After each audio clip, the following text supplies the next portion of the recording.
साथ संगत जी बड़े प्यार से कहिए धन्यकार जी। बोलिए सतगुरु माता सुदीक्षा शविंदर हरदेव जी महाराज की जय। निरंकारी राजमाता गुरु बचन अवतार की जय। सत्संग जी चैनल को सब्सक्राइब कर लीजिएगा, लाइक शेयर भी करिएगा सत्संग जी, ताकि हर वीडियो विचार आप जी के चरणों तक पहुंच सके। सत्संग जी कल सत्संग करने का दास को भी समागम युवई का मिला और बहुत ही आनंद मिला सत्संग जी संतों महापुरुषों के संग में। सत्संग जी महिला समागम का प्रोग्राम रखा गया था और बहुत ही प्यार दुलार आशीर्वाद भी मिला। सत्संग जी बस कुछ शेयर उसमें से करना चाहेगा कि स्टेज से जो माता जी का विचार आया कि हमें किसी मटेरियल किसी माया से ऐसे अटैचमेंट नहीं होना है कि उसको छोड़ने की जब बात आए, उसको दूर भरने से बात आए तो हम केवल ऐसे उसमें दुखित हो जाएं। सत्संग जी क्योंकि ये माया आनी और जानी है, जैसा कि अवतार बाड़ी में भी सदगुरु बाबा जी ने फरमाया है कि रंग बिरंगी माया जग की, जो तेरे मन भाती है, पक्की गल समझ ले प्राणी, ये आती और जाती है। सत्संग जी ये माया कभी आती है तो मन को हर्षित कर देती है और जब जाती है तो मन को दुखी कर देती है, क्योंकि हम माया से जुड़े होते हैं। लेकिन जो माया को ईश्वर की दात मानकर, इसकी कृपा मानकर परमात्मा के इच्छा के अनुसार जीते हैं सत्संग जी, उन्हें माया प्रभावित नहीं करती, ना ही वे कभी इससे आने पे ज़्यादा हर्षित होते हैं, ना ही इसे जाने पे ज़्यादा खुशी होते हैं। ये है ब्रह्मज्ञानी महात्माओं का जीवन का असली स्वरूप होता है। सत्संग जी सतगुरु बार बार यही सिखाते हैं कि हमें किसी संसार की वस्तुओं से इतना मन का लगाव नहीं करना है ताकि कोई दुख की बात हो जाए।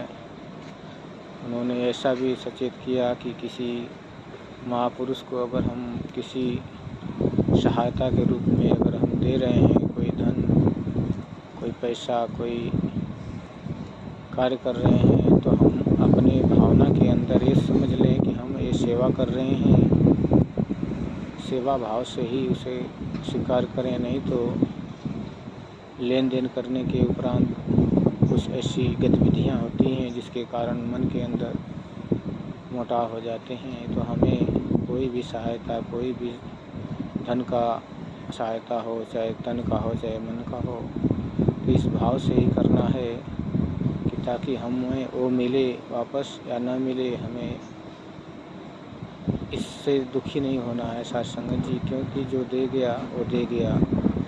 ऐसा भी संदेश वहाँ से सीखने को मिला। सत्संग जी सही बात है कि अगर जब हम किसी की हेल्प करते हैं, सहायता करते हैं, तो हमारे लिए वो सतगुरु की तरफ से एक सेवा प्रवान होती है।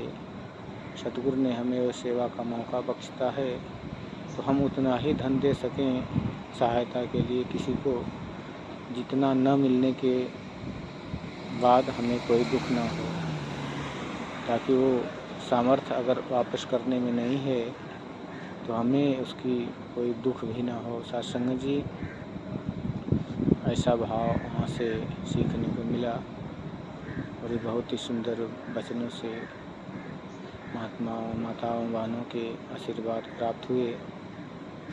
सत्संग जी गीत भजन गाते हुए संत महात्मा फिर अपने मंजिल की तरफ आ गए घर पे, और खुशी खुशी आप संतों के चरण में आशीर्वाद ऐसे ही मिलता रहे। सत्संग जी यही संत के जीवन की उपलब्धि होती है, यही संत के जीवन का उद्देश्य होता है कि सेवा, सत्संग, सिमरन अगर मिल रही है तो ठीक उसी प्रकार जिस प्रकार किसी वृक्ष को, किसी पौधे को हवा, पानी और धूप बराबर मिल रही है तो हरा भरा रहेगा। ठीक इसी प्रकार सत्संग जी मनुष्य के जीवन में भी सेवा, सत्संग, सिमरन अगर बराबर मिल रही है तो मनुष्य का जीवन भी खुशहाल रहेगा, हरा भरा रहेगा। सत्संग जी तो हमें हर वक्त सब कार्य को करते हुए भी सेवा, सत्संग, सिमरन का भी ध्यान देना है, क्योंकि ये आत्मा की खुराक है। शरीर की खुराक तो हम 3 से 4 टाइम ले लेते हैं, चाय नाश्ता के रूप में, भोजन के रूप में, अन्य पेय के रूप में ले लेते हैं तो शरीर तंदुरुस्त हो जाती है। लेकिन जो आत्मा की खुराक है सत्संग जी, वो है सेवा, सत्संग, सिमरन। ये तीनों खुराक से आत्मा प्रबल होती है, और आत्मा जब प्रबल रहेगी तो तन भी सुरक्षित रहेगा, मन भी सुरक्षित रहेगा और हमारे कार्य करने की गतिविधियाँ भी सुरक्षित रहेगी। सत्संग जी दास की कोई वाकत नहीं है कि आप जी के समक्ष कुछ बोल सके। आप जी की रहमत है। सत्संग जी आप जी से सीखना है, और सीखने के दौरान जैसा आप जी कहते हो वैसा दास नहीं कर पाता है, इसलिए क्षमा प्रार्थी है कि जो भी त्रुटियाँ हों बालक समझ के अपने शरणों से लगाए रखना, और आगे के लिए सुबूत देना कि कोई गलती, कोई भूल चूक ना हो। सत्संग जी प्यार से कहिए, धन्यवाद जी।